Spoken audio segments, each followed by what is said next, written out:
Hello, രാവിലെ എഴുന്നേറ്റ് നോക്കിയപ്പോഴത്തേക്കും gas തീർന്നിരിക്കുന്നു. ചായ ഇടാൻ പോലും പറ്റിയില്ല. അങ്ങനെ ഞാൻ ഉച്ചാനും കൂടെ ഗ്യാസ് റീപ്ലേസ് ചെയ്യാൻ വേണ്ടിയിട്ട് വന്നേക്കുവാണ് ഗൈസ്. ഇതെന്ന് പറയുന്നത് എൻ്റെ അമ്മാമ്മ നടത്തുന്ന ചെടിച്ചട്ടിക്കടയാണ് കേട്ടോ. പിന്നെ ഞാൻ എൻ്റെ ഫോണിൻ്റെ സ്ക്രീൻ കാർഡ് മാറ്റണമായിരുന്നു. അതും കൂടെ മാറ്റിയിട്ട് ഞങ്ങൾ നേരെ തിരിച്ച് വീട്ടിൽ വന്നു. വീട്ടിൽ വന്ന് ഇങ്ങനെ ഫോണും കുത്തിക്കൊണ്ടിരുന്നപ്പോഴാണ് ആരൊക്കെയോ പറയുന്നത് കേട്ടത്, ഈ ഡാൻസ് റീൽസ് ഇടുവാണെങ്കിൽ സബ്സ്ക്രൈബേഴ്സ് കൂടും എന്ന്. അപ്പം പിന്നെ വിചാരിച്ചു, പിന്നെ എന്തുകൊണ്ട് എനിക്കും ഡാൻസ് കളിച്ചുകൂടാ. അങ്ങനെ എൻ്റെ വെഡ്ഡിങ്ങിൻ്റെ ഡ്രസ്സുകളൊക്കെ എടുത്തിട്ടിട്ട് ഞാൻ ഡാൻസ് കളിക്കാൻ വേണ്ടിയിട്ട് ഇറങ്ങിയിരിക്കുകയാണ് ഗെയ്സ്. ഈ തേങ്ങയൊക്കെ സംഭവം എന്ന് പറഞ്ഞാൽ രാവിലെ ഒന്നും കഴിക്കാണ്ടാണല്ലോ ഡാൻസ് കളിക്കാനെന്ന് പറഞ്ഞ് കയറിയിരുന്നത്. അപ്പോൾ ടെറസുമായിട്ട് ചേർന്ന് നിന്ന് തെങ്ങിൽ നിന്ന് ഒരു കരിക്കെടുത്ത് ഞങ്ങൾ കഴിച്ചതായിരുന്നു കേട്ടോ. ഞങ്ങളുടെ കാപ്പി അതായിരുന്നു. പിന്നെ ഈ ഡ്രസ്സ് എന്ന് പറയുന്നത് കല്യാണത്തിൻ്റെ വൈകിട്ട് റിസപ്ഷൻ ഉണ്ടായിരുന്നപ്പോൾ ഉടുത്തിരുന്ന ഡ്രസ്സാണ്. ഇത് ഞാൻ ഡിസൈൻ ചെയ്യിപ്പിച്ചതാണ് കേട്ടോ. ഇത് ഡിസൈൻ ചെയ്ത സ്ഥലം എന്ന് പറയുന്നത് ഡെലീഷ്യസ് ഡിസൈൻ വേൾഡ് എന്ന് പറയുന്ന ഒരു ബൊട്ടിക്കിൽ കൊടുത്താണ് ചെയ്യിപ്പിച്ചത്. നമ്മുടെ സിറ്റിയിലെ ഇവിടെ ട്രിവാൻഡ്രത്ത് തന്നെ ഉള്ളതാണ് കേട്ടോ. സംഭവം അവർ സൂപ്പറായിട്ട് ചെയ്തു തന്നായിരുന്നു. പക്ഷേ ഈ ഐഡിയ ഫുള്ളും ഇച്ചായൻ്റെ തലയായിരുന്നു കേട്ടോ. ഇച്ചായൻ പറഞ്ഞു കൊടുത്ത് അതുപോലെ അവർ ചെയ്തു തന്നതാണ്.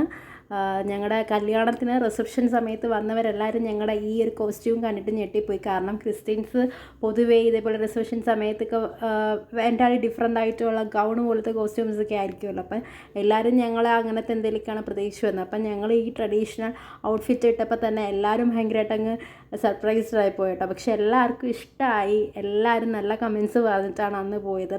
അങ്ങനെ ഈ വെഡിങ് ഡ്രസ്സൊക്കെ എടുത്ത് ഉടുത്തപ്പോഴത്തേക്ക് എനിക്ക് ഭയങ്കര നൊസ്റ്റു ആയിരുന്നു കേട്ടോ. നമ്മുടെ കല്യാണത്തിന് ഭയങ്കര നൊസ്റ്റു ഫീലിംഗ് ആയിരുന്നു. പിന്നെ അതെല്ലാം കഴിഞ്ഞിട്ട് പിന്നെ ഞാൻ വേറൊരു സാരി ഉടുത്ത് ഞങ്ങൾ ലുലു മോളിൽ പോയി ഗൈസ്.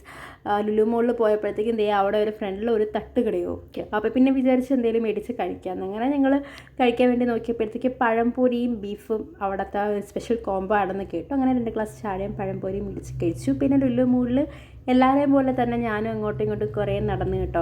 വെറുതെ ഡ്രസ്സുകൾക്ക് ഇങ്ങനെ നോക്കാൻ വേണ്ടിയിട്ട് അങ്ങോട്ടും ഇങ്ങോട്ടും നടന്നതാണ്. എന്തായാലും ഇവിടെ നിന്നൊന്നും മേടിക്കാനും പോകുന്നില്ല. പുറത്തുനിന്നേ ഞാൻ ഡ്രസ്സൊക്കെ ഉണ്ടെങ്കിലും മേടിക്കത്തുള്ളൂ. ഇവിടെയൊക്കെ കാരണം ഭയങ്കര എക്സ്പെൻസീവ് ആയിരുന്നു കേട്ടോ. ഈ കുഞ്ഞിൻ്റെ ഒരു ഡ്രസ്സ് എനിക്ക് ഭയങ്കരമായിട്ടങ്ങ് ഇഷ്ടപ്പെട്ട് ഞാൻ നോക്കിയതാണ്.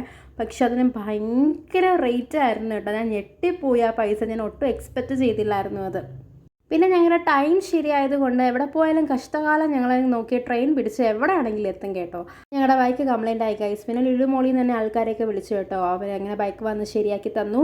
പിന്നെ ഈ ക്ലൈമറ്റ് എന്ന് പറഞ്ഞാൽ ഭയങ്കര സൂപ്പറായിരുന്നു കേട്ടോ. ഈ മഴയൊക്കെ കഴിഞ്ഞിട്ടുള്ള ഒരു ക്ലൈമറ്റ്. പിന്നെ ഞങ്ങൾ വരുന്ന വഴിക്ക് ഒരു മിസിസിപ്പി മഡും പിന്നെ ഫ്രഞ്ച് ഫ്രൈസും ശ്രീകാര്യത്തുള്ള ദേശി കുപ്പയെന്ന് കയറി കഴിച്ചു കേട്ടോ.